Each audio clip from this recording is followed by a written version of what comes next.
এটা ছিল আমার ফার্স্ট টাইম প্লেনে ওঠার অভিজ্ঞতা।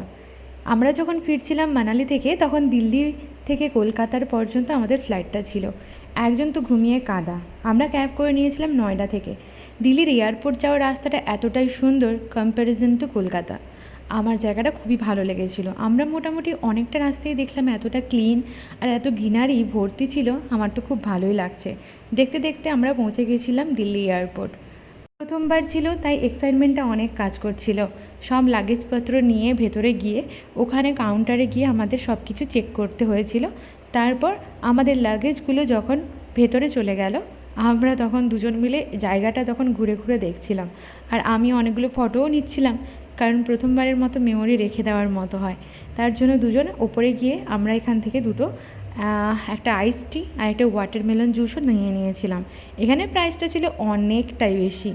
তাও এতক্ষণ ওয়েট করতে হবে, মিনিমাম 1.5 ঘন্টা। শুধু মুখে ওয়েট করা যায় না। তাড়াতাড়ি আমরা ফ্লাইটে উঠে গেলাম আর ওখানে বসে থেকে আকাশ দেখছিলাম। আকাশটা মনে হচ্ছিল পুরো মেঘের সমুদ্র। আর মনে মনে বেশ ভালোই লাগছিল। তো তার জন্য এতটা টাইম কী করব, দুজন মিলে মুভি দেখতে শুরু করলাম। ও একটা মুভি ডাউনলোড করে নিয়ে এসেছিলো।